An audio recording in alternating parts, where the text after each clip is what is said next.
বিসমিল্লাহির রহমানির রহিম। আসসালামু আলাইকুম। একদা রসুলুল্লাহ সাল্লাল্লাহু আলহি ওয়াসাল্লাম সাহাবীদের মজলিসে তাশরিফ ফরমাছিলেন। এক ব্যক্তি উপস্থিত হয়ে আরজ করল, ইয়া রাসূলুল্লাহ, এমন কোনো মুমিনও কি আছে যে জাহান্নামে থাকবে? রাসূলুল্লাহ সাল্লাল্লাহু আলহি ওয়াসাল্লাম ফরমালেন, হ্যাঁ, এমন একজন ব্যক্তি থাকবে যে জাহান্নামের গভীরে ১,০০০ বছর পর্যন্ত থাকবে এবং ক্রমাগত উচ্চস্বরে ডাকতে থাকবে, ইয়া হান্নান, ইয়া মান্নান। একদিন সে এত উচ্চস্বরে ইয়া হান্নান, ইয়া মান্নান বলবে যে হজরত জিব্রাইল আলাইহাসাল্লাম জাহান্নামের পাশ দিয়ে যেতে গিয়ে তা শুনতে পাবেন। হজরত জিব্রাইল আলাইহাসাল্লাম বিস্মিত হবেন যে কেমন আশ্চর্য কথা, কেউ ক্রমাগত ইয়া হান্নান, ইয়া মান্নান ডাকছে। হজরত জিব্রাইল আলাইহিসাল্লাম আল্লাহর আরশের সামনে উপস্থিত হবেন এবং সেজদায় মাথা রেখে আল্লাহর তাসবিহ পাঠ করবেন। আল্লাহ বলবেন, হে জিব্রাইল, মাথা তোলো। যখন হজরত জিব্রাইল আলাইহিসসালাম মাথা তুলবেন, তখন আল্লাহ বলবেন, বলো জিব্রাইল, আজ তুমি কি আশ্চর্য দেখেছ?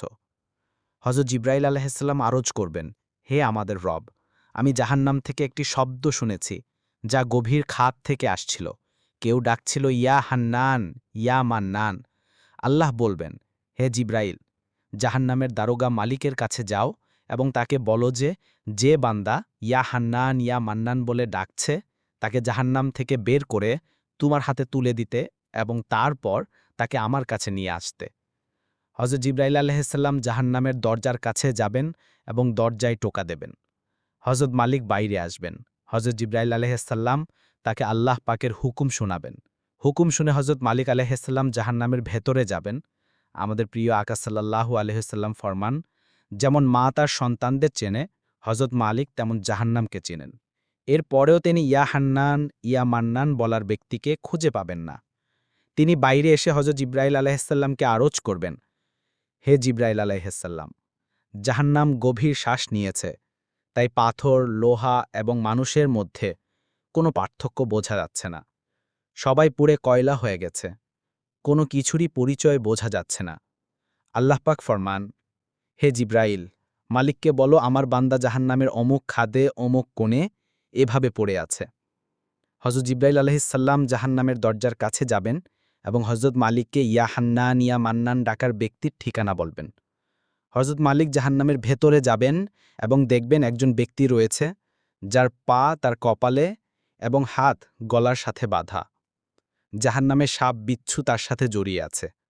হজরত মালিক তার শিকলগুলো ভেঙে দেবেন এবং তাকে জাহান্নাম থেকে বের করে হজরত জিব্রাইল আলাইহিসসালামের হাতে তুলে দেবেন। হজরত জিব্রাইল আলাইহিসসালাম তাকে আরশে ইলাহির সামনে হাজির করবেন। তিনি সেজদায় মাথা রাখবেন। আল্লাহ পাক ফরমান, হে জিব্রাইল, মাথা তুলো। জিব্রাইল আলাইহিসসালাম মাথা তুলবেন। এবার আল্লাহ পাক সেই বান্দাকে ফরমান, হে বান্দা, আমি কি তোমাকে শ্রেষ্ঠ সৃষ্টি করিনি? আমি কি তোমার কাছে রাসূলদের পাঠাইনি? সে রাসূলরা কি তোমাকে আমার কিতাব শোনাননি? আমার রাসূলরা কি তোমাকে নেকির হুকুম দেননি? তোমাকে মন্দ থেকে নিষেধ করেননি? সেই বান্দা সব কথা স্বীকার করবে এবং বলবে, হে আল্লাহ, তুমি আমাকে অত্যন্ত উন্নত সৃষ্টি করেছ। তোমার রাসূলরাও তাশরিফ এনেছেন। তারা তোমার আহকামও শুনিয়েছেন। আল্লাহ পাক ফরমান, তাহলে তুমি অমুক অমুক গুনাহ কেন করেছিলে? সে আরজ করবে, ইয়া আল্লাহ, আমি নিজের উপর জুলুম করেছি, যার শাস্তি স্বরূপ আমাকে জাহান্নামে নিক্ষেপ করা হয়েছে। হে আল্লাহ, এরপরেও আমার আশা ভাঙেনি। আমাকে তোমার রহমতের আশা ছিল। এই কারণেই আমি ইয়া হান্নান, ইয়া মান্নান ডাকতে থাকতাম। মাওলা, তুমি আমাকে তোমার ফজল দিয়ে জাহান্নাম থেকে বের করেছ। ইয়া আল্লাহ, আমার উপর রহম করো। আল্লাহ পাক ফরমান, হে ফেরেশতারা, সাক্ষী থাকো আমি এই বান্দার প্রতি রহম করেছি এবং তাকে ক্ষমা করে দিয়েছি। প্রিয় বন্ধুরা, সবাই নিজেদের হিসাব করি। আমাদের মধ্যে কি এমন কেউ আছে যে বলতে পারে যে আমি আমার আমলের হিসাব দিতে পারব? নিজেদের দামি পোশাকে চোখ বুলিয়ে দেখুন, এমন কোনো গুণ বা নেকি আছে যার উপর আমাদের বিশ্বাস যে আমাদের দোজখে নিক্ষেপ করা হবে না? হাজার হাজার বছরের ইবাদতও বাতিল হতে দেখা গেছে।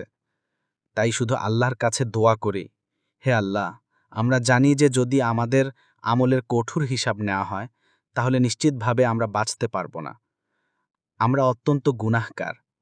কিন্তু হে আল্লাহ পাক, আমরা তোমার রহমত চাই। আমাদের হিসাব তোমার ন্যায় বিচারের উপর ভিত্তি করে নিও না, বরং আমাদের উপর তোমার রহমত এবং দয়ার ছায়া রেখো। হে আল্লাহ পাক, আমাদের দোয়া কবুল করো। আমিন, সুম্মা আমিন।